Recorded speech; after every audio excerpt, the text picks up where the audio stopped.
Good morning, folks. It is Friday, the 18th of February. This is Flat Cap Callum. I'm hoping you're all very, very well.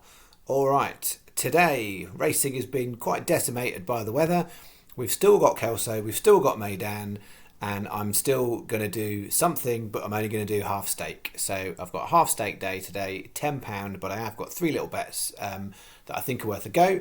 So I'll get to those. Before I do, we'll do the review of yesterday and we'll have a word on the golf. Okay, so review of yesterday, solid day, I would say. Solid day. Probably should have had a bit more return than we did. So I made it £20 on for all the bets on the channel, 23.03. So £3 profit, or £3 and 3 pence profit to be precise. So we'll go through those.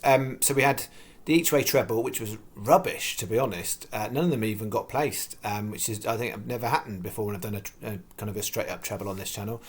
So that was really disappointing. But then on to the other three bets that were all had something to talk about. So we had the four short prices, and we managed to get 3 out of 4. The bigger price, which was the second favourite, Pole Dart Cross, didn't quite do the business there. It was comfortably beaten by the favourite. We got 3 out of 4, so that was a really nice return on that bet. The fourth would have been lovely, but not to be. And then we did the each way lucky 15 at Clonmel. So I just want to have a word on that first race. So we had Rose Milan first race, second at 8-1, right? So quite happy with that. But I have said I would never share on here. If I've bet other horses outside of this channel, I won't really talk about those because I don't think it's right to, whether they win, lose or draw. But I will talk about this because I didn't actually bet on the horse. But I just wanted to share because I relearned a valuable lesson yesterday. So in that 305, the horse I was originally going to put in there was called Lily of Dramard, which actually won the race at 20-1. Okay, now in the scheme of our bet, it would have been about £10. It would have been nice. It wasn't like, it wouldn't have changed the world. But Lily of Dramard, it was 28-1 when I looked at it, and I was going to put it in the bet. And then when I did my next level of research, I took it out the bet. And the reason I took it out the bet is because that trainer had had 25 runners before over jumps in his life. 25 runners over jumps. Not one had ever been placed. And that was the single specific reason I took the horse out the bet, because on the form I felt like that was the value horse, and I switched it for Rose of Milan. And the valuable lesson, and I learnt this once before, but I didn't back a horse because the jockey had never won before. Just because statistics say something in isolation, you need to look at everything in the round, right? So one statistic might say that just won't happen. But actually, if the form of the horse is there, ignore the fact that the trainer or the jockey have never won before. So I have learned that valuable lesson for the second time, and I will not learn it a third time. So I will not let a trainer or a jockey who have never won before talk me out of a horse.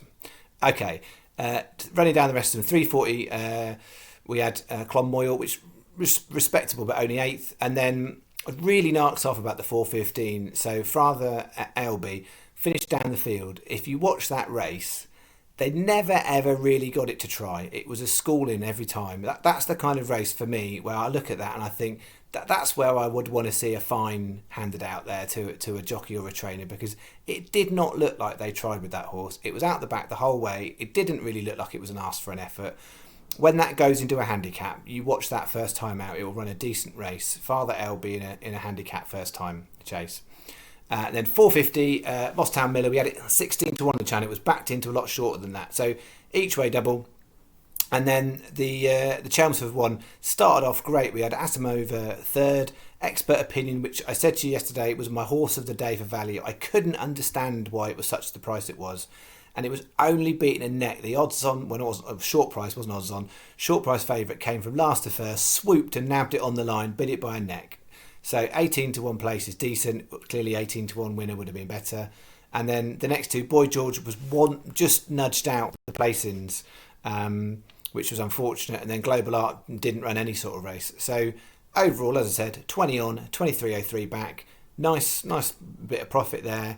But we're still quite considerably behind for the week. And they're not big bets today, so I can't imagine, unless it all goes magically well, that we're going to make that back up. Okay, word on the golf then, today's bets. Word on the golf. So decent enough start on the golf yesterday.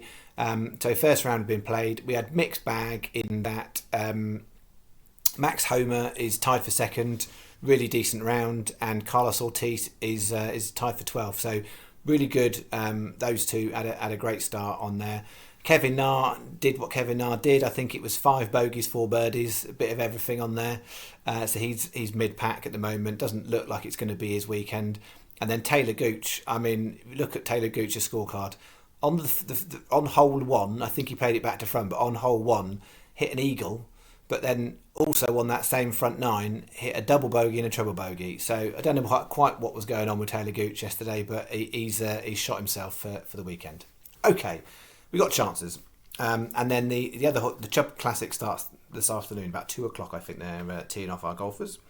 Okay, 3 bets for you today. Bet 1. This is an each way treble, straight up treble here. If there was more horses 1 and 3 would have made a lucky 15, but there isn't. So I'm just going to go straight on with an each way treble here. No singles, no doubles. So 1 o'clock, Kelso return fire. They're paying 5 places at the moment on Sky Bet. I can't believe there won't be more non-runners. So I imagine that will go down to paying 4 places. Return fire 7-1. 3:45 Meydan. It's going to be in 2 bets today at Clam Express. So it's in this one, each way 9-2. And then 4:55 Meydan. They're paying 6 places. That's the one to try and find some value. I've gone for a fairly safe option for this bet in for this one in Dubai Love. There was a few I could have put in. I've gone Dubai Love. Happy with that. So it's a £1.50 each way treble. £3 you bet 1. Bet 2 is our main bet in terms of proportion of stake. I'm having a little win Trixie bet here as our main stake today. We've got 2 at Kelso, 1 at Meydan. So 130 Kelso, escape and evade 11-8. 230 Kelso, hold the note 130. 3:45 Meydan at Clam Express again 9-2. All 3 of these are second favourites, and I think there's value in every single one of them to upset the favourite here. So I'm having a little go at 3 second favourites. I haven't specifically looked for second favourites. That's just where the value was. Okay, 50p win Trixie, and then the bottom 2, the bigger prices, we're going £1.25 win singles. So that is a £4.50 bet. That is bet 2. And then the last bet, little bet 3. Just got 2 horses, singles and double here. These are the ones that I like the prices, bit risky. Wouldn't make it into a lucky 15 for me because of the risk factor, but worth a go at the price. 305 Kelso, Clan Legend. It's a really interesting race. 6 horses. They all could win. That's the rank outsider, but the form is super solid. So I can't walk past 12-1. I think it's a really good price. Only paying 2 places at 6 runners, but definitely worth a little nibble, I think, at the price. Single figures, I would probably think less so, but for 12-1, I'm happy with that. And it was 12-1 solid all through the night. And then 420, I'm having a real little go here. I say real little go, as in on form, you wouldn't pick this horse. So Enemy 50-1 in the 420 Meydan. The reason I'm going with it is I think there's questions to answer for everything near the top of the market. And with this horse, Ian Williams has picked it up, and he's brilliant with staying horses. And this horse has only done 10 furlongs, and we've got 14 furlongs to go today. So the only reason really I'm putting it in there is it looks like it's a decent enough horse at 10 furlongs. The fact that Ian Williams has picked it up and he's so good with stayers, that's what's tempted me in there at the price. Now, 25s I probably wouldn't look at it. 50s I think it's worth a little go. So we've got 50p each way singles on both and 25p each way double on those. So that's £2.50. So that's £10 I bet. That is what we've got. Good luck to you. Good luck to me. Either way, we will regroup in the morning. We'll do a golf check and hopefully we've got less wind and more racing. All right. Thanks very much.